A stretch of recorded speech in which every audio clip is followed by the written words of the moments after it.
What's up, everyone? P-Don's here, and we are back with another episode of View to the Office, where I break down Steph's most recent WBE battle, figure out what went right, what went wrong, and what she can do better.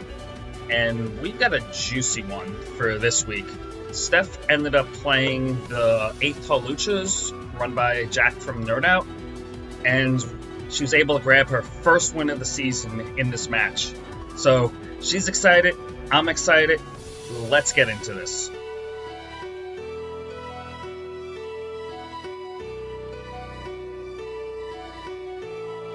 Alright, so thanks to Pokethon, Steph wasn't able to do too much practice.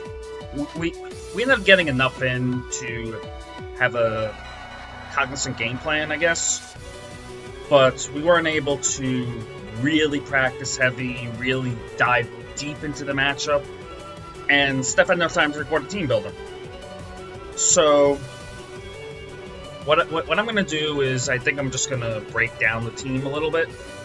Steph does it a little bit, but I guess consider this a abbreviated team builder. So basically, we went with the Glaceons, the Tangela, the Snorlax, the Cinderace, the Kang, and the Colossal. Approaching Jack, we determined that Trick Room and Glaceons could be strong. There were aspects of redirection with Tangela that would also be strong, but we were expecting that the Clawitzer would absolutely have safety goggles, so we were going into this week assuming that Jack would be able to proc the steam engine with an Aqua Jet at will. We determined Snorlax was very bulky and could handle a lot of the threats on Jack's team. The Kang and the Colossal were good for having our own Colossal coverage. We could basically match Colossal with Colossal if we got into the right position. And because we have the regular Colossal, not the Gmax variant, we didn't feel any additional pressure to use a rock move on Colossal this week. So we opted for Heat Wave, Earth Power, and Solar Beam, strictly for the coverage with the max moves. Cinderace was very interesting this week. We determined that Snorlax was probably going to be our primary max candidate. We also determined that Snorlax would probably be able to do the most damage to Jack. But we wanted Cinderace to be able to max if necessary, and also support the team with the Gmax Snorlax. So, in regards to that, we determined that Cinderace was probably going to be a late game sweeper that wouldn't stay on the field for a turn or two, for more than a turn or two. So if you notice, and she'll click on it, we ran both Flare Blitz and Ally Switch on the Cinderace this week.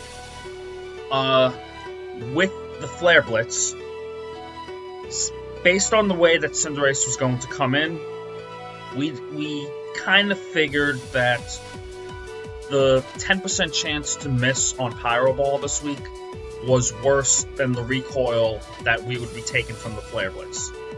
Because we figured that Cinderace probably wasn't going to be around long enough to knock itself out from the Flare Blitz recoil, but if we miss a Pyro Ball, that's a huge problem. Ally Switch also... No one runs Ally Switch on Cinderace. I mean, especially in a draft league, this is the first time in 7 weeks we've put Ally Switch on Cinderace. There is no way Jack would be able to expect that an Ally Switch would come from a Cinderace, and if we were to use it properly, that one use of the move could easily win us the game or the set. So, because our strategy was more focused on Snorlax this week, we determined that Ally Switch would be better on the Cinderace instead of a 4th coverage move. Plus, if we ended up Dynamaxing the Cinderace, it would give us Max Guard as well. So yeah, Ally Switch and Flare Blitz definitely seemed like the way to go on the Cinderace this week. Alright, so I'm going to jump into the match. Alright, so in regards to the Pokemon that Jack brought, we were more focused on his combo potential, and that this wasn't a team we expected Jack to bring. We knew he picked up the Mamoswine, we knew he picked up the Delmise. They were active this week against us. Hawlucha was about the same offense as Virizion, so we were able to do our damage calcs to relate to that as well. What we didn't expect was that the Steelix wouldn't come. We didn't expect the Sneasel wouldn't be here, and we expected Virizion to come. So not seeing Sneasel, Virizion, or Steelix was pretty surprising. In regards to the Steelix, we actually felt it had a really good matchup against us because the Duraludon, like we weren't hitting it very hard, even like with Steelix is not as good special defense, because Steelix basically resists all Duraludon's moves. In the Cinderace, the Snorlax with Fire Punch, I mean, Steelix is a base 200 defense. It's not doing that much. And obviously Colossal could have been a problem to the Steelix, but Steelix could hit the Colossal 4 times super effective, and also Jack has his own Colossal to potentially check that. So we were very surprised that the Steelix wasn't coming. Also, the beat-up strategies from Sneasel onto the Virizion could have easily gotten through to us. In regards to item choices, for us at least, we calced the Jellicent to mostly survive both the physical and a special hit from Virizion. What we were concerned about was that Jack would use some sort of like Helping Hand or like Life Orb or something like that to boost past the ability of Jellicent to take the attack, and we needed Trick Room in this matchup, or at least the threat of it. So, with that said, we decided to sash the Jellicent. I think it ended up being a pretty crucial move. But yeah, not just the grass attacks from Virizion and Delmise. The +2 Colossal could also be annoying if it was carrying Solar Beam, and that would turn into Max Overgrowth and do a number on Jellicent. So Sash was really important in this matchup. And we used Sash instead of Rindo Berry, in part because if the Sneasel beat up the Virizion and then went for Max Overgrowth, Jellicent would be screwed. So Sash was our guaranteed way to get up the Trick Room this week. So with that, let's jump into the game.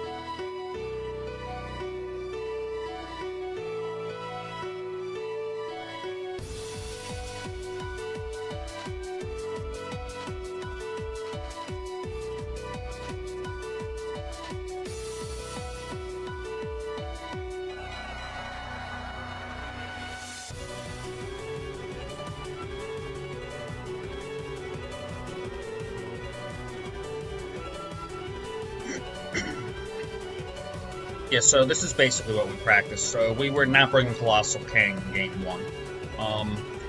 Tangela and Jellicent, for the most part, guarantees Trick Room.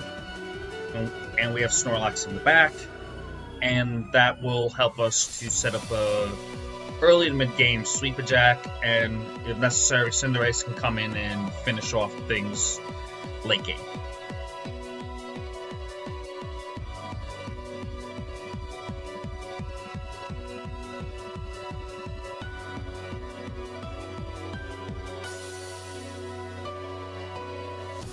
Yeah, this is pretty much what we expected from Jack. The two things we got right were definitely the Colossal and the Colossal.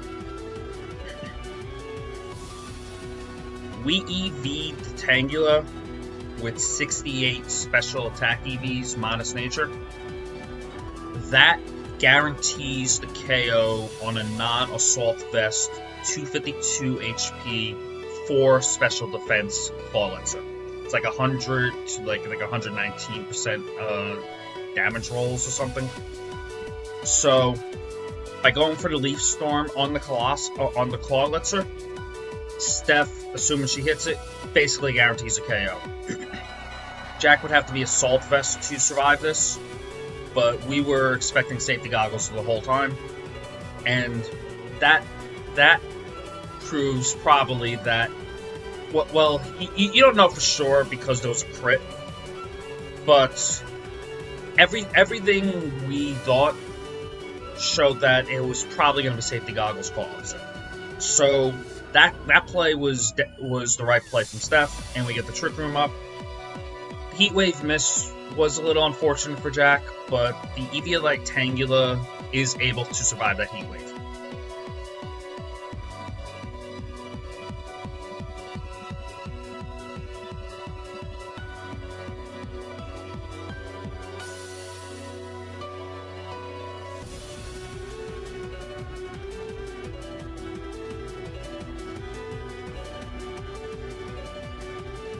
Alright, so Steph just mentions here that Jack now has no way to proc Steam Engine.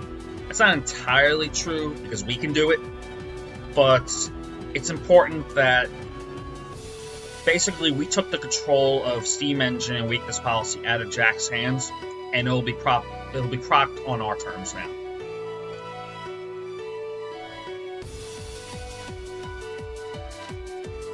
I'm fine with the Sleep Powder there. It's probably going to get redirected, but you force Jack to do the Follow Me. We also went double Water Move here, in part because Jellicent we assumed was dead against the Delmise anyway, and the Verzion. And the double Water Move allowed us to choose which Water Move we could use to hit the Colossal with, depending on our HP, and we didn't have to worry too much about NDD following me. And so we do see the Dynamax here, or G-Max.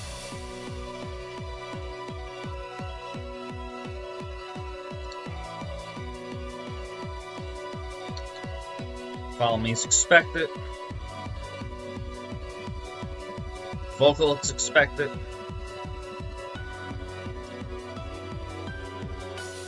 Yeah, the Heat Wave means that there definitely would have been a KO there. But as it turns out, the Sleep Powder misses, so it's not as consequential. Jack gets the Steam Engine and Weakness Policy, but now Colossal is in Trick Room, the slowest thing on the field.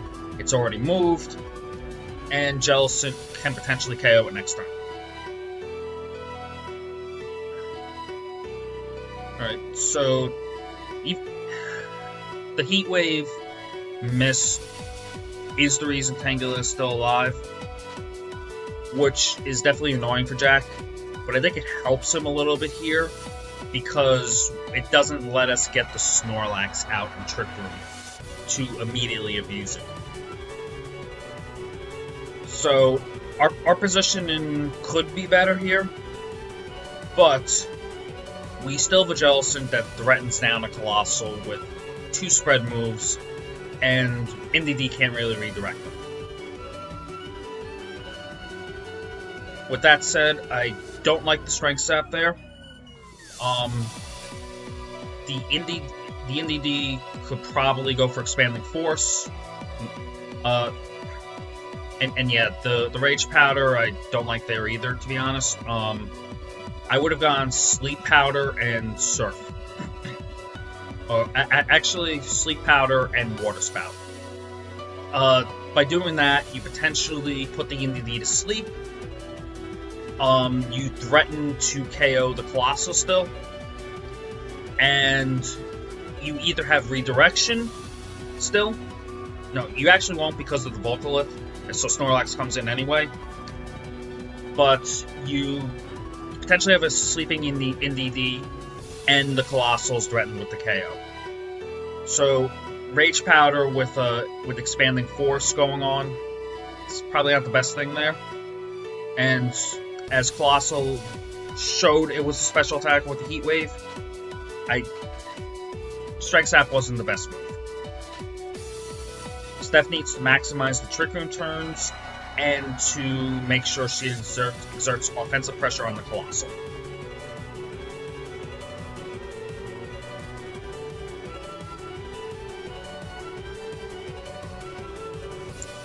I could see two ways to play this. Because of the offensive pressure the Jellicent still exerts on the Colossal with Surf, I probably Belly Drum there and then Dynamax next turn. But with the fact that Expanding Force is still a thing, even though Jack just opts against it, being able to Dynamax Snorlax now means you get the most bulk out of it, and being able to finish the game is important. At this point, we don't know if the Delmise is in the back. Delmise is one of the few mons that could be annoying enough to beat us still. So, but you know what? There's still Cinderace in the back, so it would still be tough. What I meant to say, I guess, is Delmise would be his biggest offensive threat, and keeping the bulk for that is not a bad thing. But Steph Dynamax, Gmax, and the Snorlax there isn't wrong. It's a decent play. There was another option available to her. She could have done it either way. So, but anyway, the Hawlucha comes in, which is definitely a relief for us in this endgame. Despite the Unburden boost, which will double the Hawlucha speed, Hawlucha is not a mon that's really going to 3v1 us, especially with Strength Sap on the Jellicent. So here you just go for a Gmax Replenish and Strength Sap the Hawlucha, and you're probably set.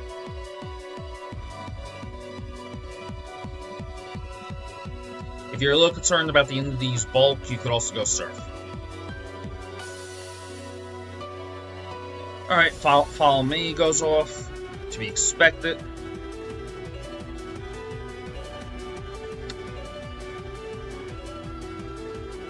Alright, so we don't run too much attack in that Snorlax.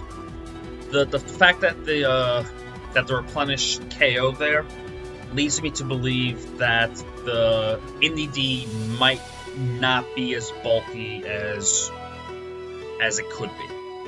So Jack might be running a slightly more offensive NDD there.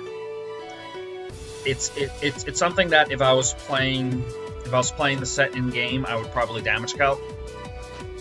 But by KOing that NDD, Hawlucha is not 3v1ing a Strength Sapping Jellicent, so we are in a great position.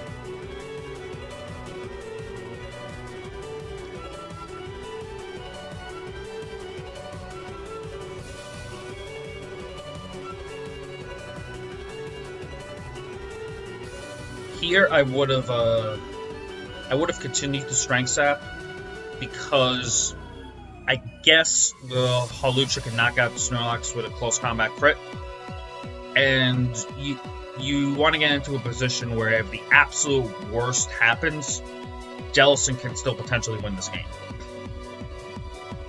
It's very likely that Jellicent can be effective in walling the Hawlucha.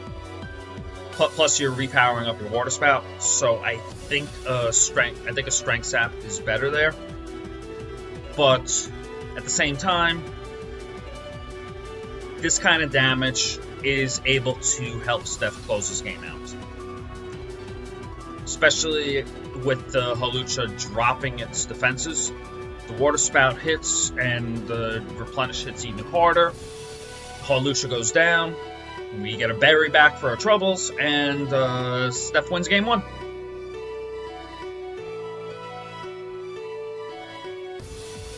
Alright, so going into this game too, what I would be thinking about is, okay, so we took Jack's best shot.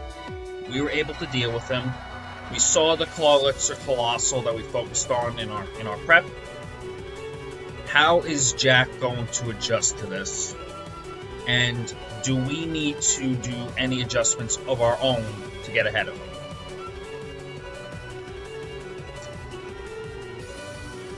I think Kang and Colossal of our own is a possible yet risky move that we can do for game 2. Like, if he leads NDD and Delmise, it would probably work out. If he leads NDD and his own Colossal, we might have a problem. Because at that point, we're basically playing speed ties. If he does Clawlitz or Colossal, it becomes mind games. Like, would we be protecting? Is he Aqua Jetting? Is he just gonna Dynamax? So, Colossal and Kang is a possibility, but I don't know if we've read how Jack is playing this well enough yet to do that. So, Steph wants to be risky. She could lead that. She can also fall back on Tangela and Jellicent. It worked very well game 1, and she can force Jack to adjust to that. Snorlax Tangela is also a possibility. You redirect while getting the belly drum up. Tangela probably goes down, and then you can Dynamax, you can G-Max Snorlax, have a +6 threat, and have Trick Room about to go up next to it, to force Jack to pick which one he wants to deal with.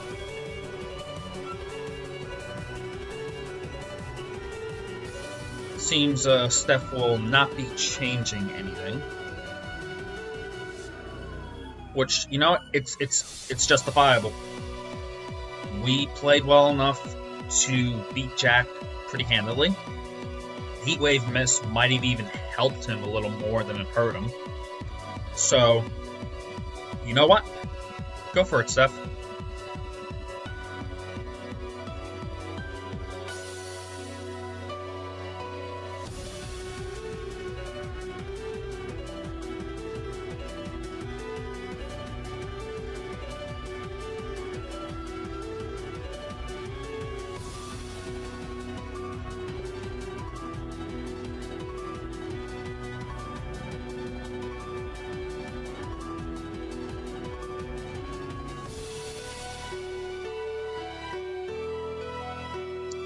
Alright, NDD Clawlitzer. That's interesting. Okay, so based on our prep, we kind of figured that the Clawlitzer is safety goggles. We also identified Clawlitzer as a potential Dynamax option if things got rough for Jack. So if I'm playing this, I'm thinking I might lose the Jellicent here. Expanding Force plus Expanding Force plus a Max Darkness would take out the Jellicent and leave us without Trick Room. So, I would probably Sleep Powder the Clawlitzer. We're faster than it. It forces Jack to follow me in order to avoid it. and that's how I think we'll get Trick Room up. Steph, it got a little risky for her because she just chose to Sleep Powder the NDD. NDD outspeeds Tangela, so if it went for Expanding Force, it would move first, and Jellicent would lose its Sash. And then the Dark Pulse would go off and possibly KO us, especially with that kind of damage range. But Jack opted for Follow Me, maybe to protect the Clawlitzer from the Leaf Storm. Jack wasn't able to get the flinch with the Dark Pulse, and we were able to get Trick Room up. So that's good. Alright, here Clawlitzer is still a threat. I would absolutely try to KO it. And Jellicent, it's interesting. I could see Strength Sap here. I could see switching out the Snorlax.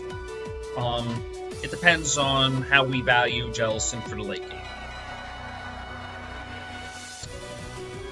I think because the Dark Pulse would be going into that slot, I'd probably switch Jellicent out. I think we can get some use out of it later, late game, but it's justifiable to sack the Jellicent here as well. And we do see the switch into the Dhelmise, which the offensive pressure that thing has on our team is going to be very tough to deal. It was one of our biggest issues in prep. We were able to get a good chunk out of it at least. We break a potential sash on the NDD if one exists, which is okay. And now we're in a bit of a pickle. We can't sleep powder the Dhelmise because it's grass. We can't rage powder the Dhelmise because it's grass. Our Tangela is at -2 and it has a grass move. Tangela's got to get out of there. I agree with the Snorlax switch that Steph's about to do. I would then strength sap the Dhelmise to try to weaken it and to restore Jellicent's health. At this point, Jellicent is probably going to get KO'd. It's probably going to get...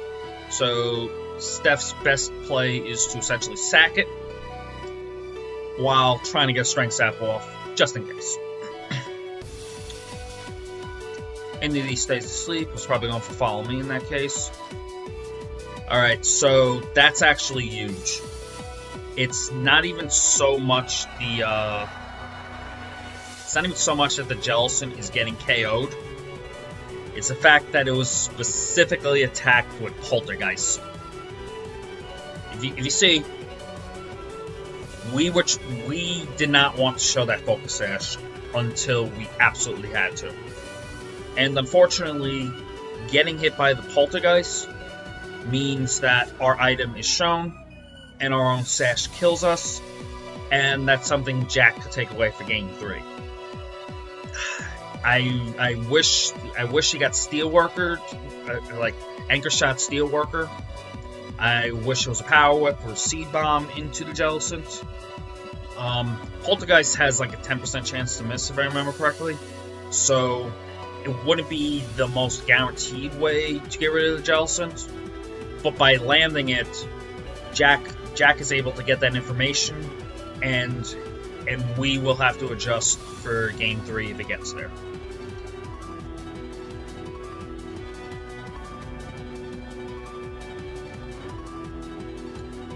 I do agree with the Jellicent being sacked there, though, so it's just unfortunate it was done via Poltergeist.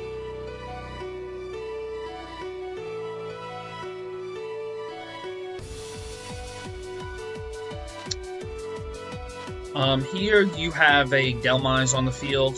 You have Psychic Terrain still up.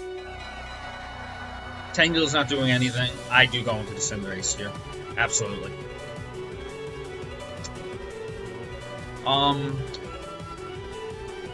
At this point,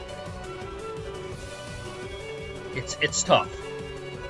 I could see the Cinderace Dynamaxing, I could see the Snorlax Dynamaxing, I could see neither of them Dynamaxing, I could see using Ally Switch, I could see saving it. This is a very tough position because there are many options. All of them have merit, but not all of them are going to work. I think the safest play would be to Dynamax Snorlax and switch the Cinderace into Tangela, actually. It protects the Cinderace from damage. Tangela should be able to take a hit from the Dhelmise, and Snorlax can probably two-shot. What Steph failed to notice here, and a bunch of VGC players do this too, because of the way they've changed terrains, is that Psychic Terrain is still up. She knows that Psychic Terrain prevents priority, but with the time ticking down, it's not as brutally obvious as it was in Gen 7, and plus it just says but it failed instead of saying it was blocked by Psychic Terrain because of the 2 protects. Steph doesn't notice that the Psychic Terrain is up, so going for Sucker Punch is probably the worst thing she could have done there. The Dynamax Max Flare into the Delmise is fine though. Trickling is still up. We threaten damage on the Delmise, and if Jack gets creative and switches out the Delmise for the Colossal, well, you know what? You're now really fast, but you have no weakness policy boost, and we're still in Trick Room. Steph here, I think, needs to switch out the Cinderace for the Tangela, or maybe even potentially reveal Ally Switch here.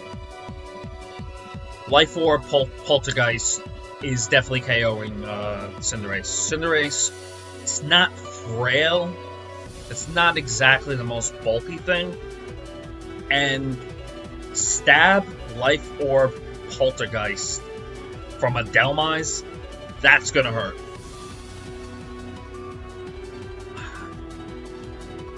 I would have targeted down the Delmise there. It's really important to get that thing off the field. Like, even a regular Snorlax has a shot against G-Max Colossal. Delmise is just sweeping our team at the moment. Steph needed to target down the Delmise, I think. Or if she makes that play, at the very least, switch the Cinderace out for Tangela, so the Cinderace is protected.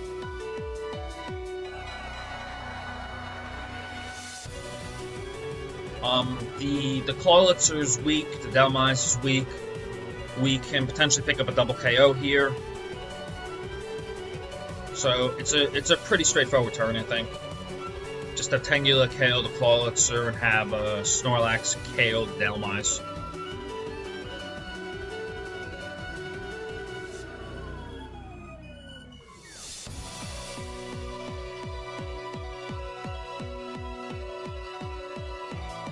Yep, Clawlitzer's gone. Delmise is going to do a lot of damage to something on its way out, but we should be able to pick that up too. Poltergeist goes into Tangela, should live that. Not well, but it should live it.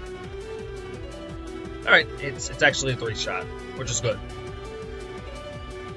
And then Max Flare finally gets rid of that very annoying anchor. Yeah, in prep, it was actually Delmise that gave us the most trouble. It wasn't Virizion.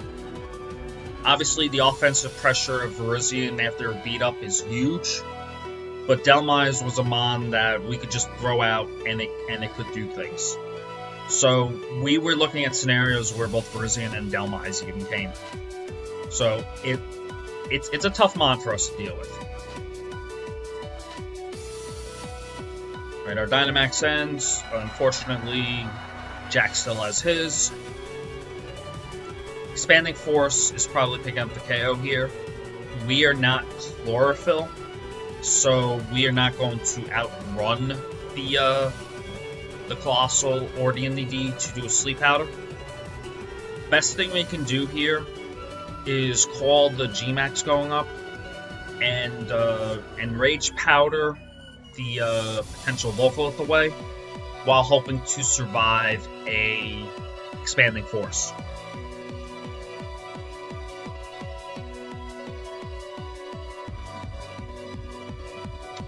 And yes, Steph will make that play. Fortunately, it looks like Jack might be respecting the potential Chlorophyll here. So in that case, he needs to follow me in order to ensure that the Colossal can move without being put to sleep. So that wasn't the most optimal play from Jack based on all the information of the match, but it was the most optimal play based on the information he had. However, we are able to take advantage of that by getting a Belly Drum up. Alright, so this is a difficult turn based on how it ends up. You always high horsepower here, I think. But there are ways Jack can do a little bit of mind gaming. Like he can protect the Colossal and go for Expanding Force with the NDD, get some additional damage.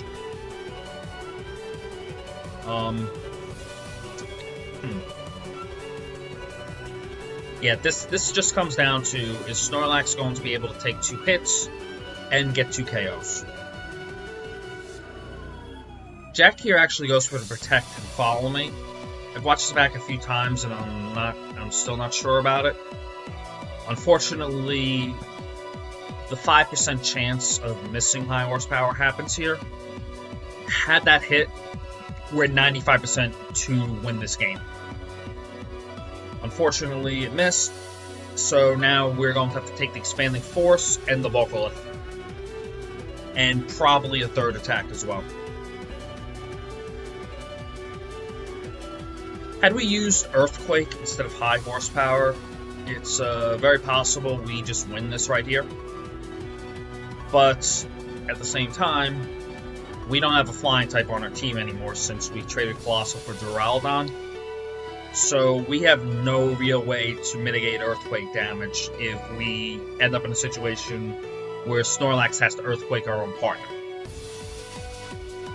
So this matchup, we definitely go high horsepower. And the Follow Me comes out, protects the Colossal. Get the high horsepower off into the NDD, but we needed that we needed that last turn to win this game. And we are not going to take another hit.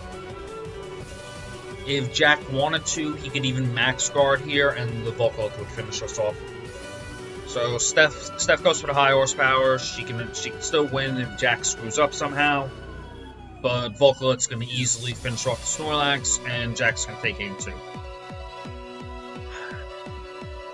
Wasn't the most optimally played from Steph, but she still played well enough to win this game most of the time. So that's a good sign going into Game 3. Basically, Jack was able to claw it back, even though Steph was playing relatively well. So there are some things she can identify going into Game 3 that if she makes the in-game adjustments to deal with them, will help us to be in a much better situation to win this set. For one, the Dhelmise is really threatening. Jack is definitely going to see that, and I am sure Steph is going to see that as well. So we go back to Game 2, team preview. I was mentioning how maybe Kang and Colossal might be worth it against a potential Dhelmise NDV lead. If Steph is able to call that, she gets a free Surf, and she gets a free, I would probably use Max Flare in that case, based on the stab we're using. We would target the Dhelmise, but it would go into the NDD. Kang would probably be alive to finish off the NDD next turn, and the Colossal would then go, but we would still have a threatening Colossal at +2 speed, +2 special attack on the field, and we would still be able to Heat Wave things, which would be able to help us. And if Jack has his own Colossal in the back, we have Earth Power and Max Quake. So we would have options if we led Kang and Colossal. But it's tough. Steph won Game 1 off the back of the force she brought. Steph could have easily won Game 2 off the back of what she brought if she played it a little bit better. So this is a tough decision. I think my 4 would have been Kang, Colossal, Snorlax, and Cinderace. As annoying as Tangela is for Jack, I feel like he has the tools to make the adjustments to deal with that. And we have not revealed Ally Switch as of yet, so we could theoretically get an Ally Switch and a Belly Drum off, and then the Snorlax and Cinderace are both threatening Jack's team late game. But I can't blame Steph for making this choice. These are mons that she was comfortable with during Game 2 and Game 1. In practice, we weren't able to get the Colossal and Kang off too often, so I don't blame her at all for defaulting to Comfort here. Colossal King, high risk, high reward. But whatever she does, she needs to make sure she can handle the Dhelmise, and needs to play in a way that is able to counter it, or Jack is going to sweep our team with Dhelmise. Colossal is still a threat, but Dhelmise, during the course of the set, has become the primary threat to our team. And how we win this, whether we win will be determined on how well Steph deals with the Dhelmise. And as it turns out, Jack did lead the NDD Dhelmise, and that would have been fun for King and Colossal. But this is still workable. The biggest issue here is Jack saw the Focus Sash, or he should have seen the Focus Sash, with the Poltergeist. And he has Expanding Force, plus Max Overgrowth, Max Phantasm, whatever he wants to use on the Dhelmise to the Jellicent. So he could break the Sash and stop our Trick Room, if he so chooses. Tangela is not fast enough to put the NDD to sleep, and we can't put the Dhelmise to sleep because it's grass. We also can't redirect the Dhelmise because it's grass. So this is one of the few ways Jack can stop us from getting Trick Room off. So with this, I'm fine with the Strength Sap onto the Dhelmise. We could take the Expanding Force, weaken the Dhelmise, and probably get back up to our Sash. And we could throw a bit of Sleep Powder onto the NDD, and that would help us. But Jack actually goes for the Helping Hand here. So I don't know if he was predicting a switch, if he missed the fact that it was Focus Sash last game. It's tough. He used Poltergeist a lot last game, so it's possible he might have just gone into autopilot there. But regardless, the fact that we are able to survive this hit with the Focus Sash is huge. The NDD is asleep and hasn't burned the turn yet because he used Helping Hand. The Dhelmise is at -1, and we can Strength Sap to get it down to -2 and restore a lot of our health.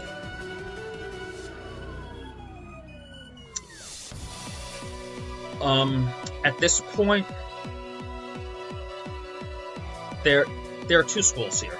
Like, Steph could switch out the Tangela and get the Snorlax in, try to start setting up that way, or she could leave it in to protect the Snorlax and Cinderace to burn out Jack's turn 1 Dynamax.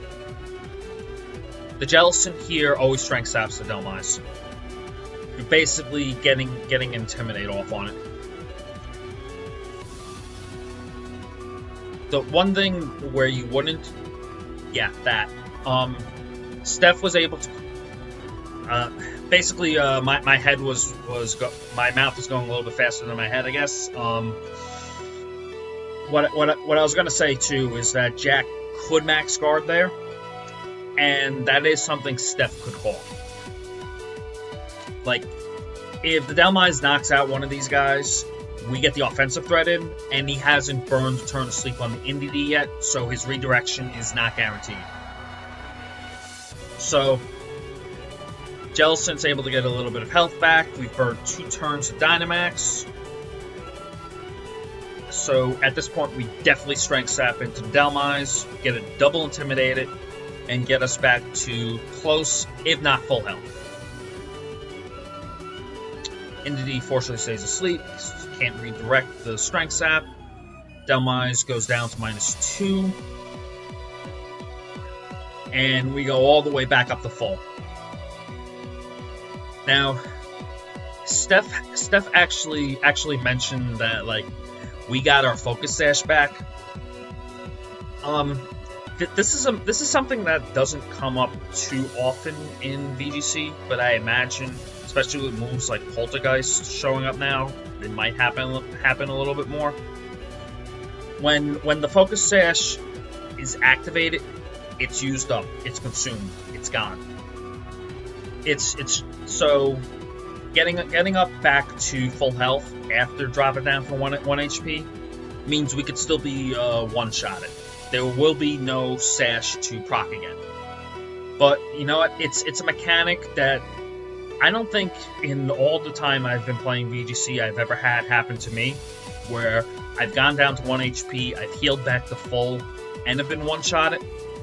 And I would have to imagine it's not a common occurrence within the VGC community. So I definitely don't blame Steph for not realizing that the Sash is gone in the moment, because I have a feeling half of our community wouldn't realize it either. Alright, so let's keep going. Alright, we get good damage with the Leaf Storm. Phantasm goes in. Actually, had Jack used Overgrowth there, the Jellicent would have died. The terrain would have ensured it. However, we're left on 4 HP, thanks to Double Intimidate with the Strength Sap, plus 12 more from the terrain. And this gives us another chance to Strength Sap the Delmise again, or maybe Surf and try to KO the Sleeping Indie. Alright, so at this point, all four Mons are pretty weak in various ways, but Jack has lost his Dynamax, and we still have ours. This is potentially a huge situation that we can capitalize on for us. NDD is going to go for the Expanding Force into the Jellicent, finally get rid of it. Doesn't have the Psychic terrain, so Tangela didn't take any damage, luckily. We're still doing decent damage to the NDD thanks to the terrain, but that's going to be a 4-shot because and Steph is clearly a mathematician at this point. but yeah, when you're this close to your first win, yeah, you get like that. All right. As for the current situation, yeah, absolutely bring in Cinderace. And at this point, I actually do like Cinderace as the Dynamax option. We've run out his Dynamax, so the Colossal isn't going to be as big of a threat. Even if he has Corlix or Colossal in the back, Heat Wave is a spread move, Meteor Beam is a charge-up move, Earth Power is not doing much to Snorlax, and Solar Beam is a charge-up move. So yeah, absolutely Dynamax Cinderace here. And yeah, go to town. You always max Flare the Delmise to try to get rid of it. If the NDD decides to redirect it, fine, NDD goes down instead. And Tangela maybe gets a little bit of chip.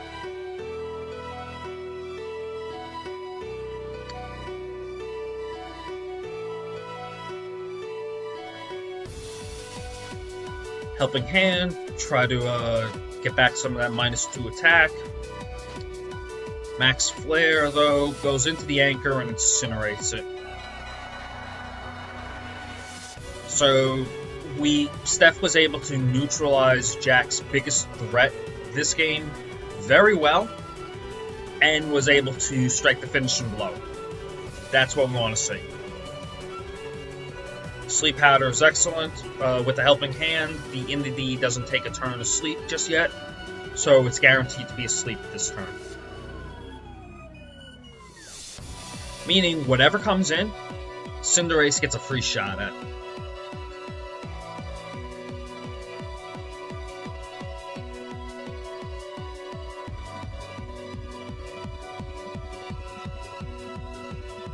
And this is going to be the Colossal.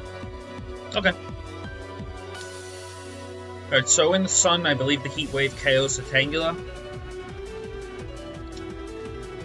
But Jack can't Dynamax here, so it's all a matter of, do we just take out the NDD now? Do we try to do some damage on the Colossal?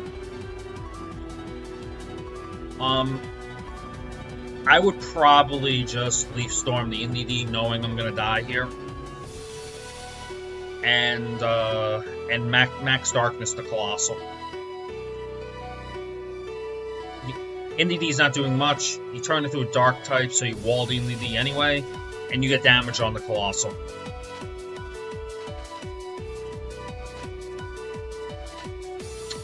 So yeah, the Max Darkness on Colossal is good. The NDD doesn't wake up. But the Colossal goes for Protect.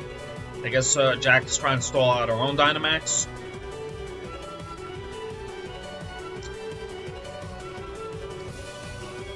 Alright, so the side effect isn't going to matter too much here unless Tangela gets another shot at something with the Leaf Storm. With the burn to Protect,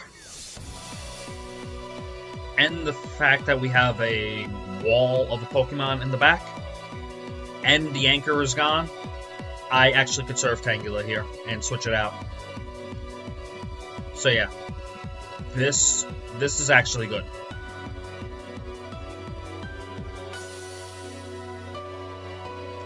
Worst case, the Max Darkness gets redirected into the NDD, but you have two Mons that could potentially finish this game off. In the Snorlax and the Cinderace. Plus, you're reducing the amount of special defense the Colossal has. So if the Cinderace isn't able to finish off the Colossal, and it actually just does withdraw here for the Clawlitzer, Tangela is stronger in the late game because of the special defense drops, and it will be able to hit something very hard with Leaf Storm. And actually, the Clawlitzer just about dies. So Snorlax and Cinderace should be able to finish the job here.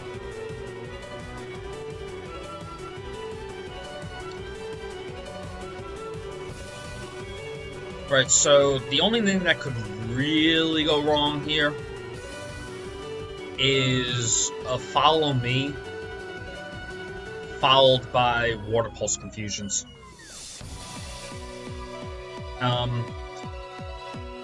So I would probably double attack here. You have the you can use the Cinderace to Flare Blitz the NDD, and you can use the Snorlax to Double Edge the Clawlitzer. Belly Drum is okay, I guess. It does give an opportunity to show Ally Switch, which I guess we didn't need to do, but hey, it's fun. Plus this basically ensures that the Colossal could drop to like a Double Edge. Yeah, we do see the Water Pulse. We are no longer a Water type, Fire type, so that just does neutral damage. And now Jack is staring down a +6. I don't think this is how I would have played this turn, but I can't argue with the results of this turn. Alright, this is why we have Flare Blitz instead of Pyro Ball. We are guaranteeing that we are hitting the NDD with a Flare Blitz. If it was Pyro Ball, we still could have missed. Bounce could have taken 2 turns. Sucker Punch wouldn't have worked on Follow Me, and Ally Switch, annoying as it is a damaging move. So, because we knew Cinderace would shine more so the late game than the early game this time, this is why we used Flare Blitz over Power Ball this week. And by doing this, we guarantee the KO on NDD. And unless we get confused with a Water Pulse here, we're guaranteeing the KO on the Clawlitzer too.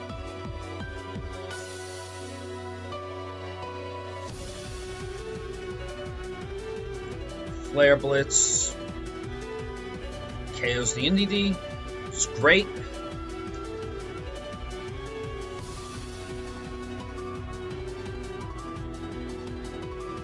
this might be Jack's last gas, most likely. You do not get confused there, which is great.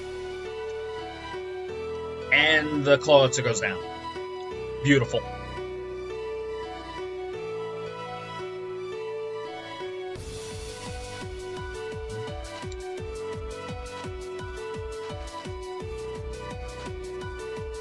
Yes, I am, Steph. Yes, I am proud of you. But, game's not over yet. Alright, so Jack can still win with a burn from the Heat Wave plus a high horsepower miss. So this turn, I believe Steph has 100% win con after the protect, obviously. She sucker punches the Colossal, and I believe Double Edge at +6 KOs this thing. So, for optimization purposes, Sucker Punch plus Double Edge here every time. But, in the heat of the moment, you bet I get her going for high horsepower. Just too bad Cinderace didn't dodge that. So we could have 3-1, had a little bit differential, maybe make Cinderace the kill leader, but regardless, Colossal goes down, and we take our first win of the year.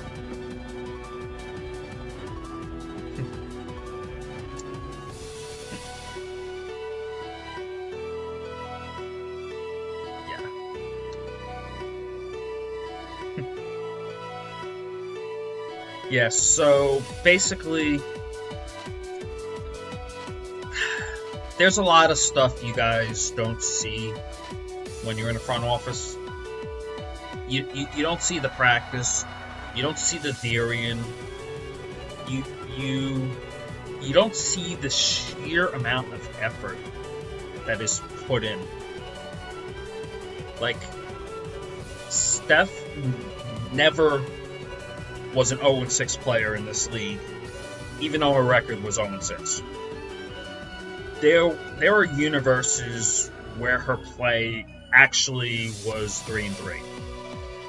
I'm not going to sit here and say that she's played the best this season, because she hasn't been perfect. The videos show that. It's obvious. But 0-6 was so ridiculously harsh for her, it was borderline unfair. So, being able to defeat such a talented opponent with one of the most difficult teams to prep for, it's gratifying. Like, the work she's put in, I am so happy for her. Like, we're probably not going to the playoffs, but Steph has grown immensely from the start of the draft to now as a player. And for the remaining 3 weeks of the season, I'm going to try to help as much as I can bring out more growth in her. This journey has been fun. It's been rewarding for her, for me, and I hope I'm able to help her do some good things going forward. We are not out of the playoff race yet, actually. We got a lot of good results this week, so there are scenarios, they're long shots, but there's scenarios where 4 and 6 from us would get us in as like the 8th seed.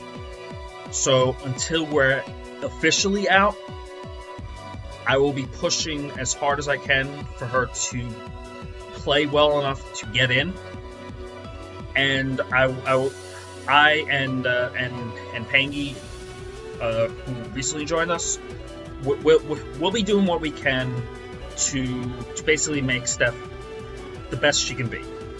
Even if it doesn't mean playoffs this go around, she gets invited back to another WBE, maybe there, maybe she starts playing well on the circuit when it resumes in real life.